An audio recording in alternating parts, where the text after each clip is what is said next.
Le Proche-Orient. Quand on entend ces mots, on pense souvent à des conflits sans fin, des haines millénaires, une guerre de religion insoluble. Mais est-ce vraiment la réalité? S'agit-il vraiment d'une guerre de religion? Ou bien est-ce qu'on ne parlerait pas plutôt d'intérêts géopolitiques, de stratégie, d'énergie, de pouvoir? Aujourd'hui, on ne va pas réagir à chaud, ni chercher des coupables. On va prendre du recul. On va s'appuyer sur des auteurs, des historiens, des spécialistes qui ont étudié la question en profondeur pour croiser leurs regards et comprendre ce que cette région nous dit du monde dans lequel on vit. Bienvenue dans Bibliothèque du réel. Pour commencer, posons le cadre. Le conflit israélo-palestinien est évidemment central depuis 1948, mais la région, c'est aussi un enchaînement de crises majeures.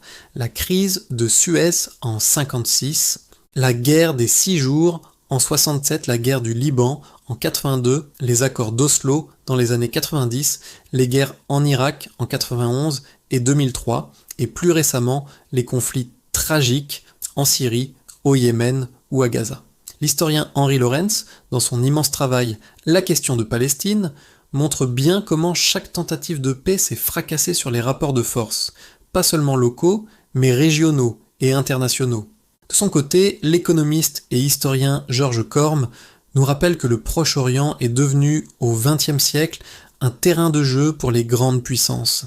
D'abord les puissances coloniales, puis les États-Unis et l'Union soviétique pendant la guerre froide. Ce qu'on appelle souvent le chaos de la région est en fait le résultat bien concret d'interventions étrangères, d'alliances changeantes et de rivalités globales. Justement, Henry Lawrence insiste beaucoup sur cette profondeur historique. Il démontre que la question palestinienne, ce n'est pas d'abord une histoire de religion. C'est une question nationale, une question de territoire, une question politique. Quand il analyse par exemple la guerre de 1982 au Liban, il décrit comment les décisions israéliennes de l'époque s'inscrivaient dans une stratégie régionale bien plus large qu'un simple conflit religieux. Bien sûr, la religion est partout dans les discours, dans les symboles, mais la dynamique profonde, celle qui fait bouger les lignes, c'est celle du pouvoir, de la sécurité et du contrôle du territoire. C'est une grille de lecture beaucoup plus politique. George Corm va encore plus loin. Il déconstruit cette idée si répandue d'un choc des civilisations ou d'une guerre de religion éternelle. Pour lui, cette lecture religieuse est une construction qui a été largement instrumentalisée.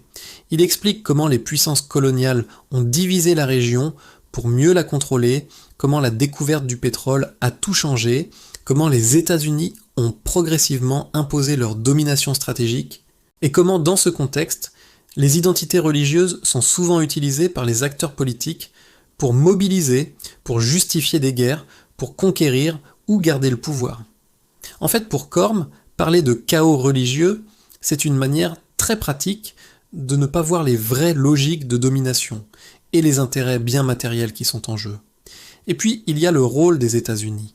Le linguiste et penseur politique Noam Chomsky, dans son livre Le triangle fatal, analyse le soutien américain à Israël comme la pierre angulaire de toute la politique régionale depuis des décennies. Il met en lumière le rôle absolument décisif de Washington. Une aide militaire massive, une protection diplomatique constante, des vétos répétés au Conseil de sécurité de l'ONU. Pour Chomsky, c'est très clair. La dimension religieuse est complètement secondaire par rapport aux intérêts stratégiques américains dans cette région si cruciale du monde. Une autre thèse, plus controversée, a été développée par deux professeurs américains en relations internationales, John Mearsheimer et Stephen Walt. Dans leur livre, Le lobby pro-israélien et la politique étrangère américaine, ils avancent que la politique de Washington au Moyen-Orient est très fortement influencée par un ensemble de groupes de pression, ce qu'ils appellent le lobby. Selon eux, le soutien quasi inconditionnel à Israël dépasse parfois la simple logique de l'intérêt stratégique américain. Leur thèse a été énormément débattue, critiquée, parfois accusée d'exagération. Mais elle pose une question fondamentale. Jusqu'à quel point la politique étrangère d'un grand pays est-elle guidée par des intérêts géopolitiques froids et rationnels, et jusqu'à quel point est-elle le résultat de dynamiques politiques internes de groupes d'influence de lobbies? Face à cette complexité, Il est tentant de chercher des explications plus simples, plus radicales. D'un côté, on a ceux qui pensent que tout est manipulé par des puissances occultes, des logiques impériales cachées. De l'autre, ceux qui expliquent tous les conflits par une opposition religieuse fondamentale et irréconciliable. Ces deux récits sont souvent très séduisants parce qu'ils sont simples. Quand les institutions internationales semblent impuissantes, quand les guerres durent depuis des générations et que la violence se répète, la tentation est grande d'adopter une explication totale, qu'elle soit religieuse ou conspirationniste. Mais ce que les travaux historiques sérieux nous montrent, c'est que la réalité est bien plus complexe, bien plus nuancée, faite de couches qui se superposent. Alors, si on met toutes ces lectures ensemble, qu'est-ce qu'on voit ? Premièrement, oui, la religion est présente, elle est fondamentale. Elle structure les identités, les discours, elle motive les gens, mais elle n'explique pas tout, et surtout pas la durée et l'intensité des conflits. Deuxièmement, la région est un espace stratégique absolument majeur. C'est un carrefour entre l'Europe, l'Asie et l'Afrique. Elle concentre une part énorme des ressources énergétiques mondiales et c'est le berceau symbolique des 3 grandes religions monothéistes. Enfin, les grandes puissances mondiales, hier comme aujourd'hui, y projettent leurs intérêts, leurs ambitions et leurs rivalités. Parler uniquement de chaos religieux, c'est rendre invisibles toutes ces logiques de puissance. Mais à l'inverse, ignorer complètement la dimension identitaire et religieuse serait aussi une simplification grossière. En résumé, le Proche-Orient n'est ni un simple champ de bataille pour Dieu, ni une simple partie d'échecs géopolitiques jouée par des puissances lointaines.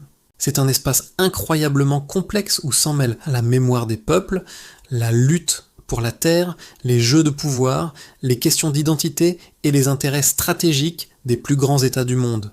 La vraie question n'est peut-être pas religion ou géopolitique, mais plutôt comment la religion et la géopolitique s'alimentent l'une l'autre.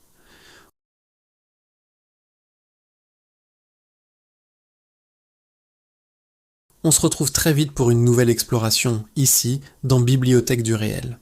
Merci de nous avoir suivis, et n'oubliez pas de vous abonner pour ne rien manquer. À bientôt.